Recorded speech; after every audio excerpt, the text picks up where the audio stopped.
All right. Yes. Good afternoon. Awesome, awesome, awesome. All right, so for the final session, for the day one of the PeopleOps Falls conference, we have Jimez Ashby.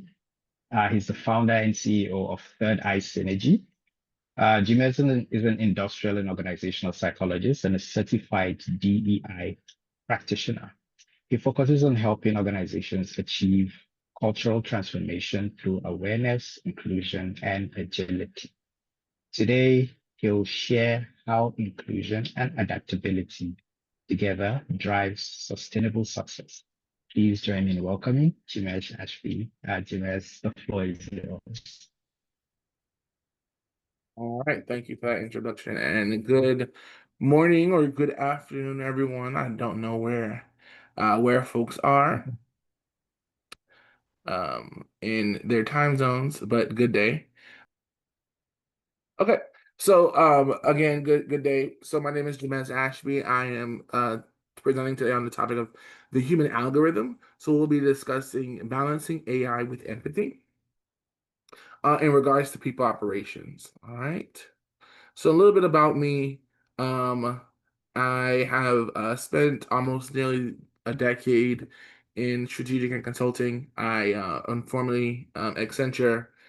A lot of my experience has been in the space of workforce innovation, right, and modernization. I am a certified HR officer, a certified chief HR officer and DI practitioner. So throughout my experience, I have been looking at also making sure that equity and inclusion, access and opportunity are part of workforce solutions that we bring forward. I'm also a certified talent optimization consultant and predictive index partner. So a lot of the work I do there is around optimizing your talent, um, skills-based and driver-based talent processes, as well as a certified Workday partner. So I've done some multiple integrations on the Workday platform. One thing that is specifically AI focused, and so a lot of folks are like, well, you do HR, you do modernization, but where does your expertise or your background in AI come in? And so I'm actually one of the co-authors of the Defense Digital Portfolio for artificial intelligence, for data analytics and artificial intelligence. So what does that mean? I one of the human capital strategists that was responsible for developing and writing the human capital strategy when it came to data analytics and artificial intelligence for the federal government. So I want to start out with this question, right? So what happens when we let algorithms make people decisions, right? I want to tell you a little bit about somebody named Maya. Maya is a senior product manager who spent nearly a decade leading cross-functional teams at a mid-sized fintech company, right? She successfully launched two major platforms that increased customer retention by 40% and led a product line that generated more than 25 million in annual revenue. When the company went through an acquisition, as you know, many do, Maya decided to apply for a principal product manager role at a global financial technology firm, a position perfectly aligned with her background in product strategy, user experience, and market growth. Her resume matched nearly every single requirement. She had the leadership expertise, she had the domain expertise and knowledge, and she had a outstanding track record when it came to products and measurable impact. 2 weeks after applying, she received a cold call, an automated rejection email, as many of us are probably familiar with those, with simply no explanation, no feedback, no conversation. Right, the simple "thank you for applying. We'll keep your resume on file. All the best." Her application was filtered out by the company's AI-driven hiring system. So, sorry. Um, And how the system works is it rank candidates based on, keyword alignment and their degrees, basing that off of experience, not actual impact, or actually aligning it with the full scope of the job description. Maya was somebody who never spoke to a hiring manager or recruiter or an expert in the field. so that they can really understand the depth behind her resume and what she brought to the force as a viable candidate. And the most interesting about, my story and her experience is that 3 weeks after her application, they reposted the same role. So Maya wasn't rejected because she wasn't qualified. She was rejected because a human never had the chance. Another human never had the chance to understand the human behind the application, right? So that's as you think about that, as you hear that story, I wanted to ask you again, what happens when we make algorithms or when we let algorithms make people decisions? So there's a paradox of HR and HR technology and people operations, right? So this paradox challenges HR professionals to rethink how they can adopt AI-powered tools without compromising the human-centric values that are critical to employee experience in the future of workforce, right? So when we think about this paradox, I want to think about three parts. The promise. AI promises to liberate HR folks from administrative burdens, offering all these predictive insights, instant answers and keys, and then scalable personalizations, right? We know that we can use it to analyze engagement data in the snap of a finger in a few seconds, right? It will help us automate scheduling and it identifies flight risk before they're um, it helps us identify flight risk in talent before they resign. However, the peril that we have is yet every automation risk it distance us from moments that actually matter most, right? We're no longer able to have vulnerable conversations, the nuanced feedback. There's a lack of trust, right? Because there's no longer that significance of presence, right? So while technology can optimize processes, it can also have a hindrance on your organizational psychological safety. So when we think about the challenge that we have as HR professionals, our challenge is to rethink how we can adopt AI powered tools without compromising the human centric values that are critical to the employee experience, right? Especially looking at the future of work. So, as we go through today's conversation, we'll explain or explore, rather, how to harness the power of AI without losing our humanity. Because as we think forward to the future of work, it's not just digital, right? But it's also deeply and profoundly human. So I want to take some time um, to resonate and kind of highlight where AI shines, right? This is not a conversation on what AI is doing bad or good, but this is really a conversation on how we apply the human perspective to it and how we as humans use AI responsibly and ethically, right? And in a way that adds to our experience, not is one that takes it for granted. So as we think about 4 areas in which AI shines, I want to um, highlight talent acquisition, right? So the ways in which AI is changing the game here is resume screening, candidate matching, scheduling, right? It allows us to reduce the noise so humans can spend the time um, that matters on candidates that are viable. The other arena is workforce analytics. It allows us to predict turnover, identify skills gaps, and track metrics at a larger scale. The third component is learning and development. It allows us to identify and create personalized pathways, adaptive models, and create knowledge discovery. And then fourth and final, employee support, where we're able to provide 24/7 consistent policy accurate help to the people that need it most and provide them with quick answers.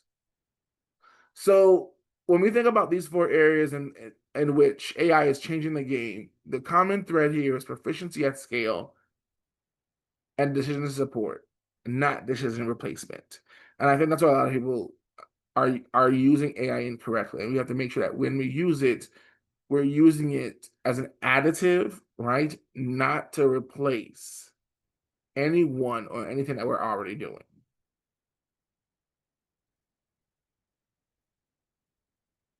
So while AI is changing the game, it also uh is falling short, right? AI can't hear the hesitation in the human voice of "I'm fine" or the grief behind a missed deadline, right? So as we explore these ways in which it's falling short, I want to bring attention to cultural nuance and inclusion. So bakes historical data bakes in historical bias, right? When we think about neurodiversity, intersectionality, local culture, these require a lived understanding, right? Um, Complex emotional context. AI cannot hear, again, like I said, the hesitation in someone's voice, the tone, their demeanor, right? When we think about ethical gray zones or lines of ambiguity, right? Who's defining performance, right? What's the trade-off between productivity and well-being? And then I want you to also think about trust building moments, like career conversations, conflict resolution, right? Recognition during hardships.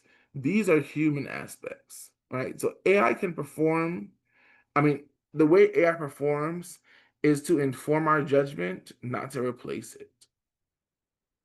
So when we think about the benefits and limitations, the reality, right, of what we're dealing with here, the benefits are real, right? Efficiency, objectivity, scalability.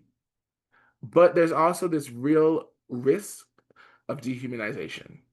When we over rotate to dashboards, we lose the room, right? The feelings, the context, the unspoken, right? So I want you to think about, just quickly, where in your org might dashboards be drowning out dialogue? A lot of times, a lot of us are using data-driven conversations. Like we need to understand the ROI, this, that, and the other. But how much of that data, how much of those conversations are you actually being able to have the needed dialogue to express the stories and share the dynamics that are also at play?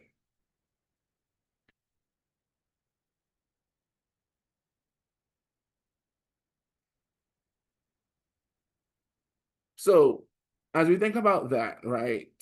So, as organizations increasingly rely on technology and remote work arrangements, HR leaders must find ways to maintain the human touch and nurture a culture of empathy. So, strategies like regular virtual check-ins, personalized communications, and fostering meaningful connections can actually help preserve the personal empathetic elements of the employee experience. So as we think about how we're implementing AI, all right, as you can see here on the screen, um, here are 6 specific ways in which you want to think about implementing AI that requires a human-centered design, right? We have empathy-driven design. Start with people's lived experience, right? Then you want to map employee journeys. Find the high emotion moments. When we talk about co-creating with employees, building with and not for. Make sure that they have buy-in. Make sure that they're in their room, that they're part of the process. We want to make sure that we're assessing for bias and inclusion, right? That we are testing, measuring, and mitigating. Also, when we communicate transparency, we want to explain what that means, what this system does, and what is and isn't working, right? And then lastly, we want to measure for impact on engagement. And the reality there is asking a simple question: did trust go up or down, right? When we make choices around tech, we're also making those same choices and their impact around culture, right? So we need to be able to be mindful of those things, that our tech choices are culture choices, right? So to make this practical, I use what's called the Tech Trust Touch framework. So when we think about technology, what we're talking about here is deploying AI strategically. The ask here is, what should be automated to free humans for high value work? However, there's a guardrail, right? There's a parameter, right? Again, that is AI informs, humans decide, right? When we think about trust, we're talking about building transparency and ethics. The ask here, can we explain the decision? Who's accountable and can employees appeal that decision? The guardrail of the parameter here, clear governance, model cards, and audits. If you are using AI currently as an HR professional, and whether you're an in-house member of an HR team, right? HR director, manager, coordinator, whatever the case may be, somebody on a talent team, right? If you're in-house or even externally as a consultant, and you do not have an HR AI governance document, you need to make a note today to create that or to look into creating that, right? You should not be using artificial intelligence in today's time without guided governance. And then lastly, when we talk about touch, right? This is preserving human moments. Which moments are sacred and must be human led, right?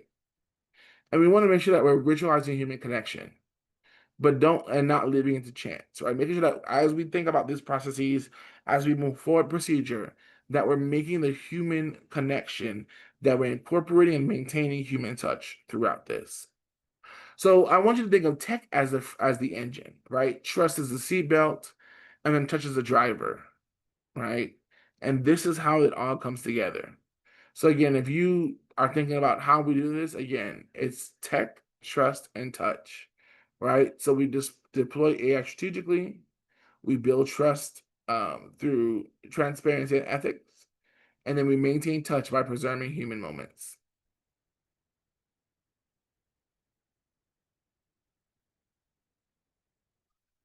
So when we think about um, artificial intelligence and where it is being used and how it's being used, right? I wanted to kind of think about it this way in presenting a case study, right? So a global tech company is screening 10,000 candidates per quarter, right? When we think about, again, incorporating tech, trust in hand, tech, trust, and touch, right? The tech is AI handles parsing and skills matching. The trust is transparent criteria, right? There's an audit for bias, and then there's a human review, right? The most important process, the most important piece of that process. And then touch is personalized video messaging from hiring managers, human-led phone screens that focus on value and aspiration. This results in 40% faster time to hire, 25% increase in offer acceptance, and candidates reporting that they felt seen and valued, right?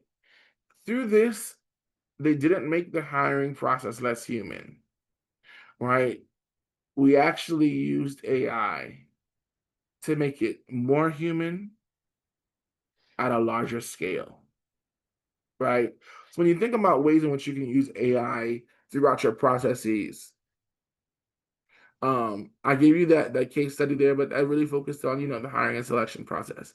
There's also other ways, right? Employee engagement, right? So thinking about how you can use artificial intelligence to increase your culture surveys, your pulse surveys, right?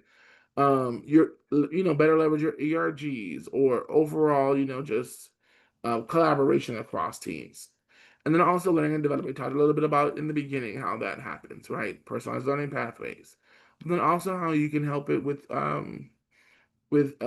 using it to create intelligent skills gap analysis, right? How you can make sure that you're using it to create pathways that identify, where you are in your current role to where your career trajectory is, in a way to help upskill you independently. Managers can be using it to help upskill their entire teams, right? If you are a manager who is leading a project-based team, like I have been in the past, leading a team of mergers and acquisitions, there are certain things that change in those spaces year round, right? How can we use L&D? AI enables L&D, right? To help upskill our team and make sure that they're the brightest, sharpest tools that we have. So when you think about hiring selection, use AI to narrow, not decide, right? When you think about employee engagement, let's think about using that for real-time sentiment, right? And then flagging opportunities for human check-in, right? We use AI to prompt human response. And then when we think about learning and development, thinking about personalized pathways, right? Pairing that with people-led coaching and recognition, right? So as we think about AI again in this machine framework, right? The machine handles the map, but the human leads the journey, right? You don't just kind of follow this machine all the way through, because I guarantee you won't end up where you thought you would be.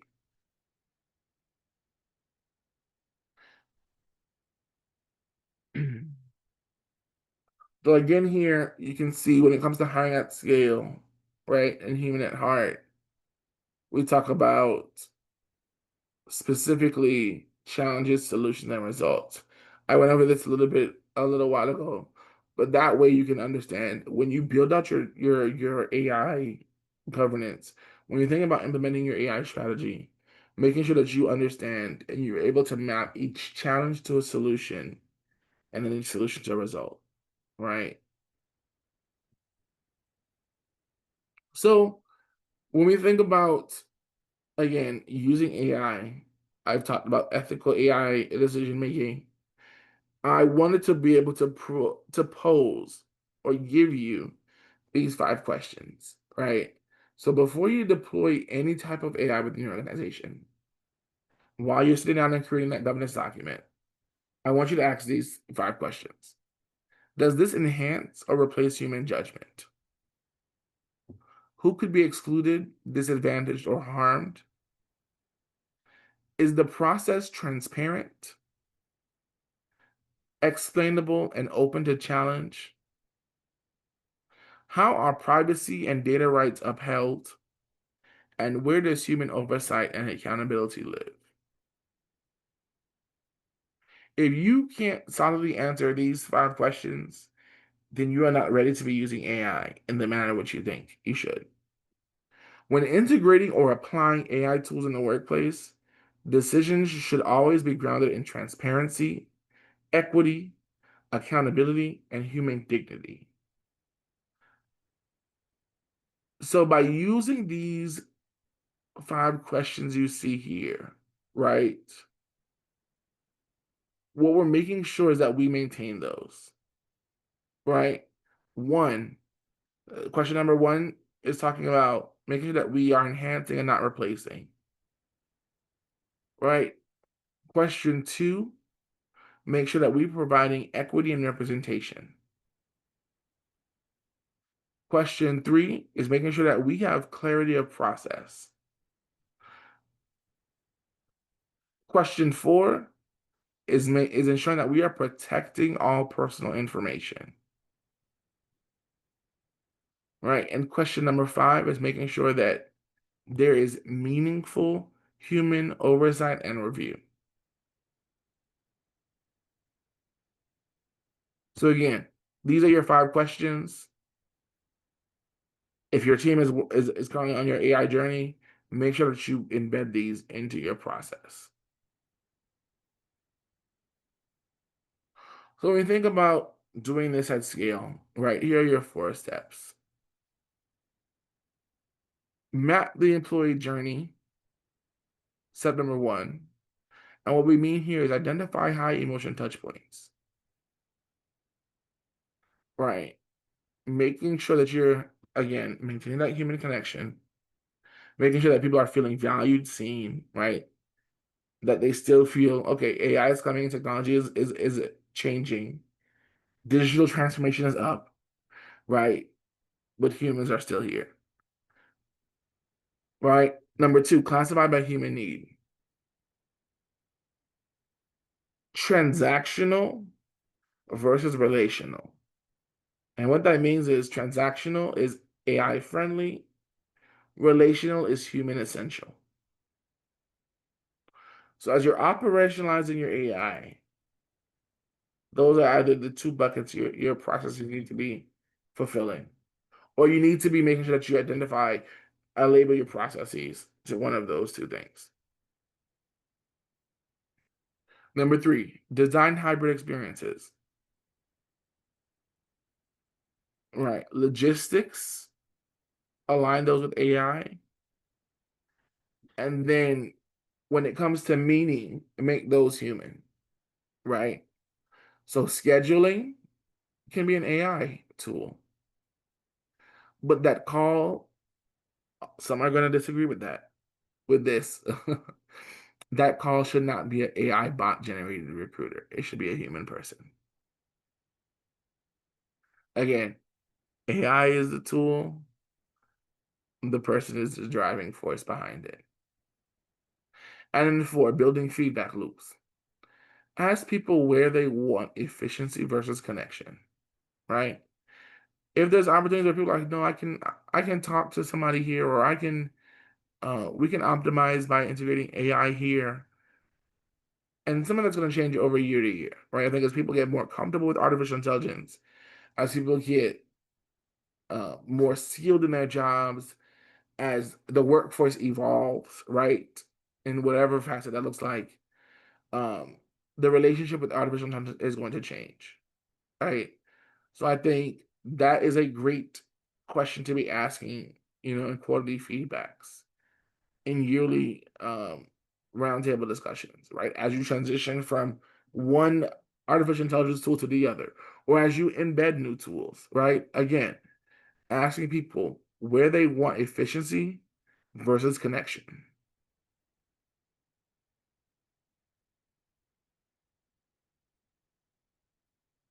So as we think about next steps and what this looks like, we want to make sure that people are leading with innovation and integrity, right?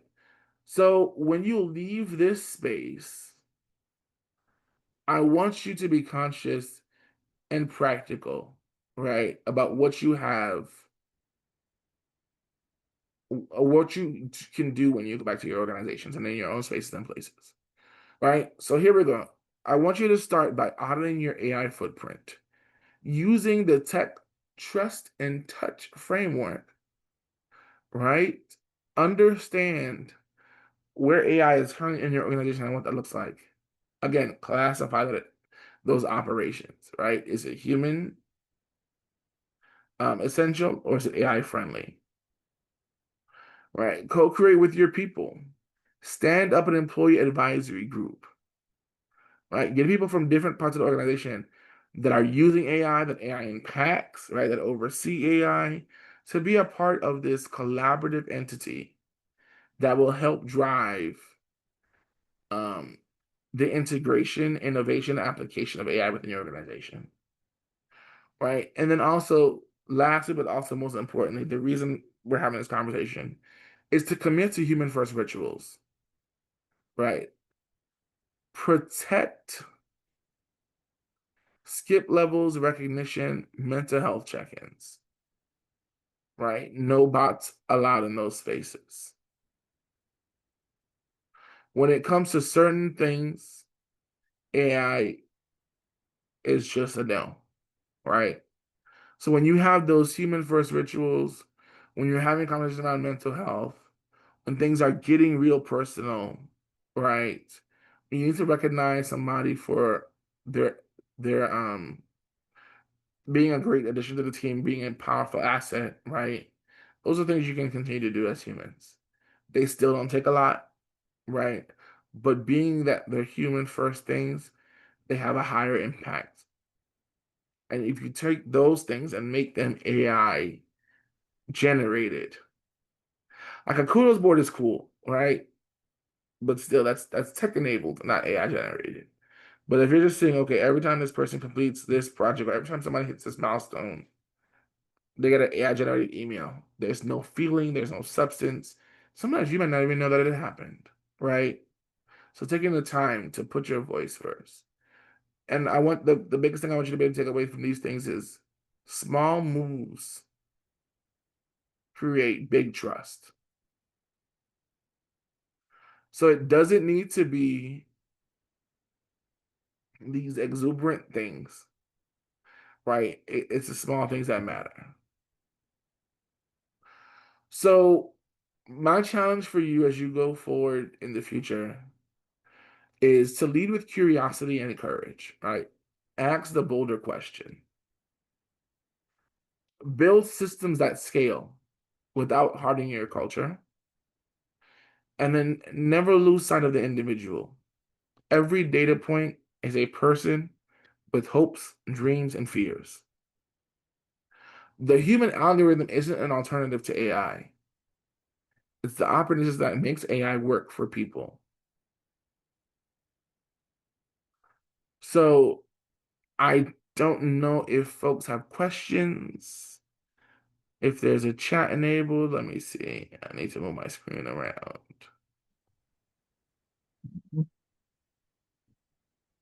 Yeah. Um, but here's here's my contact information. Um, here's my email. If you all have questions, let Mhm. me know. But I mean, I have some time left over, so if folks have questions, we can definitely ask those. But yeah, Mhm. that's it for me. And I hope you all Awesome. learned Awesome. something, retained something. I hope it was, impactful and informational. Awesome. Great session, Jimez. That was really wonderful session. I can see a lot of love going on in the chat box. Yeah, if you have any questions, just feel free to, put it in the chat box or the Q&A section, and we just get to it. Yes, I think when you opened, there was something that I believe a lot of people in the audience can really relate to, which is maybe send an application in for a job or something, and then you're getting that response with no personality, nothing, and then you're even wondering if they actually read your application. And yeah, that was that was really good. A very insightful session. So if you have any questions, please, any comments, please feel free to put it in the chat box, and yeah, so get back to it. Yeah, we have a lot of time, so yes. Well, again, I can put my contact information in the chat if folks have questions, or just want to reach Yes. out separately. I am always willing to be a resource. Um, Yeah. so Yeah, absolutely. I can testify to that. I just sent him a message on LinkedIn and he was more than willing to join us. So yeah, if you can just reach out to him, he'll definitely um respond. And if you have any questions, just feel free. so someone is asking any stories about how HR fails other than hiring.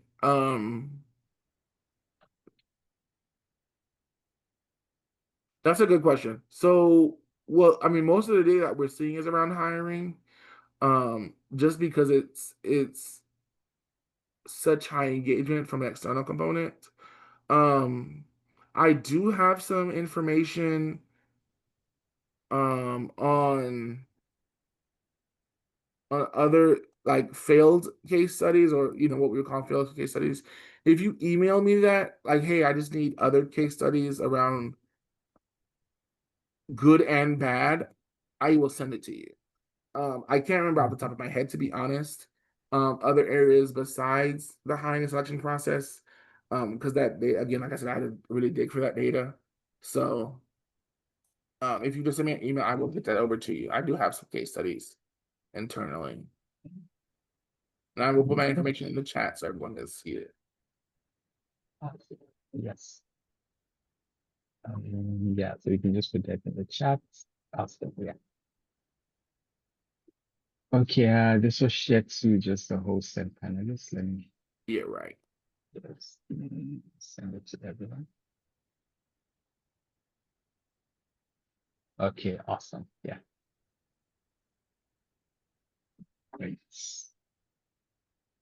Okay, in the absence of any other questions, I think we can close the curtain for today. Thank you so much, Jimez. It was really an insightful session. And thank you. All right. Thank you all for the opportunity. All right. All right. Thank you, everyone. Thank you. I think this was a really great way to start day one of the People of Falls 2025.